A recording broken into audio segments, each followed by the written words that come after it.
Assalamu alaikum wa rahmatullahi wa barakatuh and a good morning to you all. আজকের এই মহতী ও মানবিক আয়োজনের উদ্বোধনী অনুষ্ঠানে উপস্থিত থাকতে পেরে আমি অত্যন্ত আনন্দিত বোধ করছি।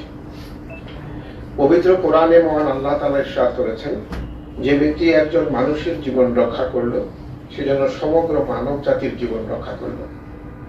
এই আয়াত আমাদের শিক্ষা দেয় মানব সেবা কেবল একটি দায়িত্ব নয়, এটি ইবাদতের অন্যতম শ্রেষ্ঠ রূপ। আজকের এই ঠোঁট কাটা ও তালু কাটা মেডিকেল মিশন সেই মহান শিক্ষারই বাস্তব প্রতিফলন। আজ এখানে শুধু অস্ত্রোপচার হবে না, একটি শিশুর আত্মবিশ্বাস ফিরে আসবে, একটি পরিবারের দুশ্চিন্তা দূর হবে এবং একটি নতুন ভবিষ্যতের দ্বার উন্মোচিত হবে।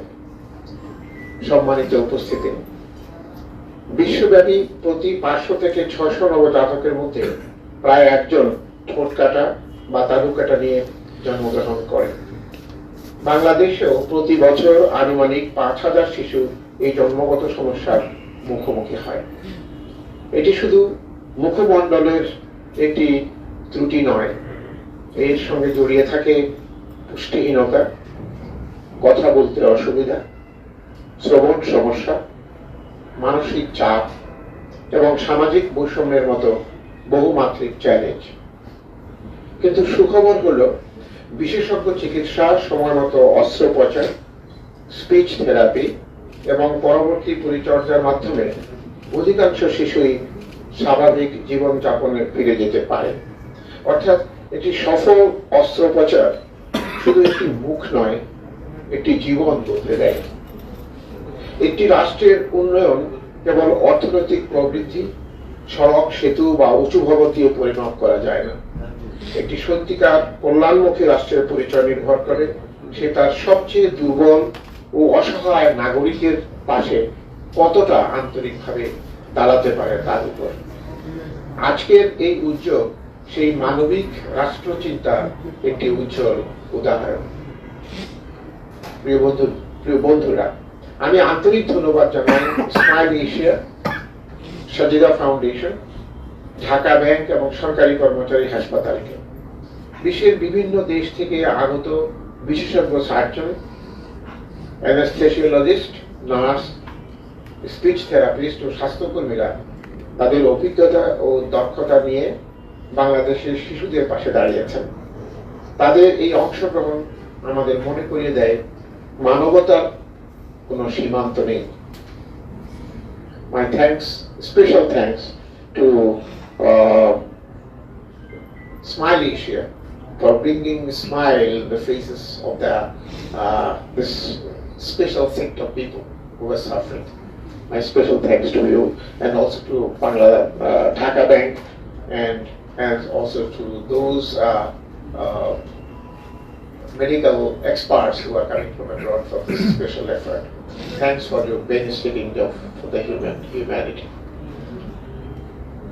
আমাদের জানানো হয়েছে গত বছরের এই মিশনে 76টি সফল অস্ত্রোপচার সম্পন্ন হয়েছিল। এবছর প্রায় 200 জন রোগী নিবন্ধিত হয়েছেন, যাদের মধ্য থেকে প্রায় 170 জনকে মূল্যায়নের জন্য নির্ধারণ করা হয়েছে এবং শতাধিক শিশুর সফল অস্ত্রোপচার লক্ষ্য নির্ধারণ করা হয়েছে।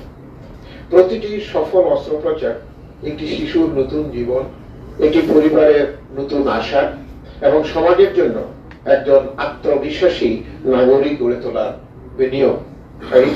ইনভেস্টমেন্ট। আমার জানা মতে বাংলাদেশে আমেরিকা ভিত্তিক রোটাপ্লাস্ট ইন্টারন্যাশনাল একই রকম কাজ করে থাকে সিলেটের মতো সীমান্ত কেন্দ্রিক জেলায়।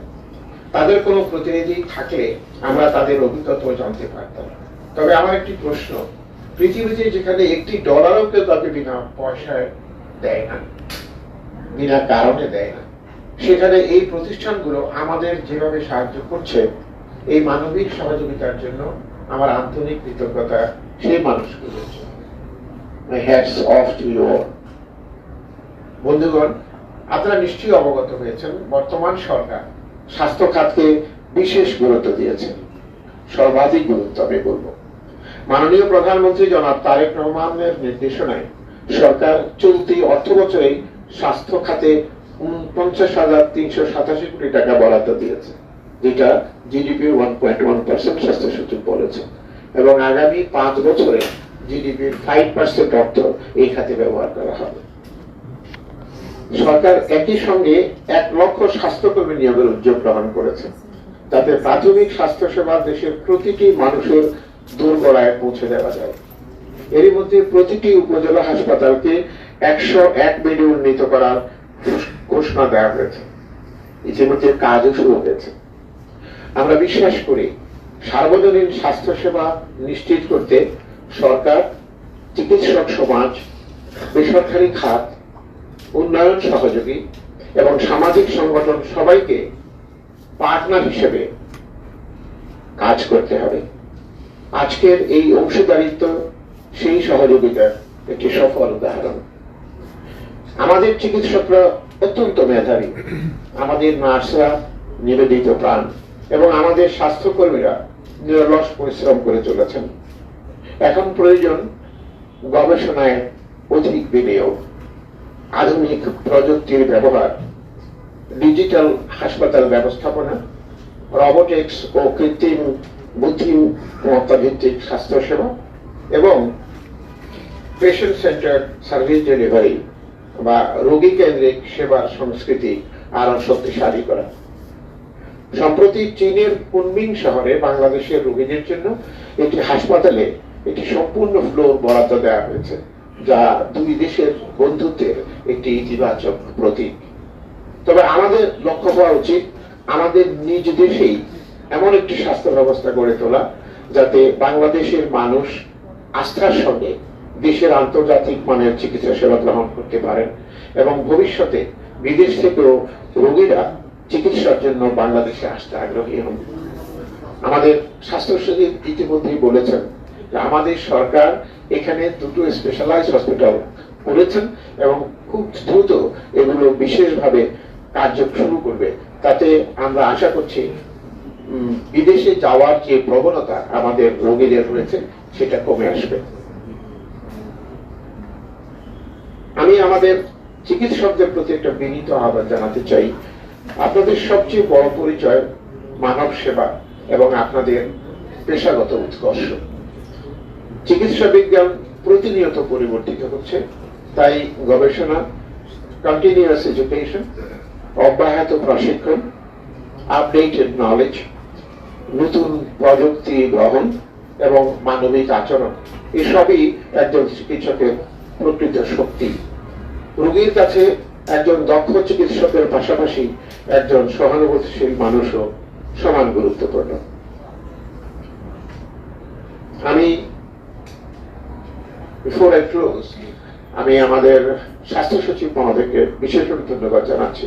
তিনি বলেছেন আমাদের বর্তমান যে হসপিটাল, যে সরকারি কর্মকর্তা কর্মচারীদের হসপিটাল যেখানে বসে আমরা কথা বলছি, এটাকে একটি আধুনিক হসপিটাল এবং specialised hospital, excellence of medicare করার ইচ্ছা আমাদের রয়েছে। এবং তিনি এবং আমাদের পাশে যিনি আছেন আমাদের সিনিয়র সচিব জনপ্রশাসন মন্ত্রণালয়, যার আন্ডারে ভার্চুয়ালি এই হসপিটাল কাজ করছে এবং যেখানে আমরা বিভাগীয় পর্যায়ে হাসপাতাল নির্মাণ করার চিন্তা করছি এবং বিভাগীয় পর্যায়ে এবং সেন্ট্রালি আমরা সরকারি কর্মকর্তা মেডিকেল কলেজ করার কথা চিন্তা করছি। তার মানে আমাদের একটা অল পারভেসিভ প্ল্যান রয়েছে। এই দুজনের সহযোগিতায় আমরা আশা করছি সরকারি কর্মকর্তা কর্মচারী হসপিটাল তাদের একটা বিশ্বমানের হাসপাতালে পরিণত হবে। আমরা তাদের সহযোগিতা আজ সরকারি কর্মচারী হাসপাতালের কল সেন্টারের উদ্বোধন হতে যাচ্ছে এবং আমি বিশ্বাস করি প্রযুক্তি নির্ভর, জবাবদিহিমূলক ও রোগী বান্ধব স্বাস্থ্যসেবা নিশ্চিত করার ক্ষেত্রে এই উদ্যোগ গুরুত্বপূর্ণ ভূমিকা রাখবে। প্রিয় উপস্থিতি, বলতে হয় রাসূলুল্লাহ সাল্লাল্লাহু আলাইহি সাল্লাম বলেছেন, মানুষের মধ্যে সেই ব্যক্তি সর্বোত্তম যে মানুষের সর্বাধিক উপকার করে। আজকের এই উদ্যোগ সেই মহান শিক্ষারই একটি বাস্তব রূপ। আজ যে শিশুর মুখে আমরা হাসি ফিরিয়ে দিতে পারবো, সে শিশুই হয়তো আগামী দিনের একজন চিকিৎসক, শিক্ষক, বিজ্ঞানী, প্রকৌশলী কিংবা একজন দায়িত্বশীল নাগরিক হয়ে দেশের উন্নয়নে গুরুত্বপূর্ণ অবদান রাখবে। তাই এই ধরনের চিকিৎসা সেবা কোনো ব্যয় নয়, এটি আমাদের ভবিষ্যৎ প্রজন্মের জন্য সবচেয়ে মূল্যবান সামাজিক বিনিয়োগ। আমি আশা করি এই ধরনের মেডিকেল মিশন ভবিষ্যতে দেশের বিভিন্ন বিভাগে সম্প্রসারিত হবে। একই সঙ্গে জন্মগত ত্রুটি সম্পর্কে জনসচেতনতা বৃদ্ধি, দ্রুত শনাক্তকরণ, নবজাতক স্ক্রিনিং, সময় মতো অস্ত্রোপচার এবং পুনর্বাসন সেবা আরো শক্তিশালী করতে সরকার, উন্নয়ন সহযোগী প্রতিষ্ঠান ও বেসরকারি খাত সমন্বিতভাবে কাজ করবে। পরিশেষে smile Asia, Sajida foundation, Dhaka bank, সরকারি কর্মচারী হাসপাতাল এবং এই মহৎ উদ্যোগের সঙ্গে সম্পৃক্ত সকল চিকিৎসক, নার্স, স্বাস্থ্যকর্মী, কর্মকর্তা, কর্মচারী ও স্বেচ্ছাসেবীর প্রতি আমি আন্তরিক ধন্যবাদ ও অভিনন্দন জানাই।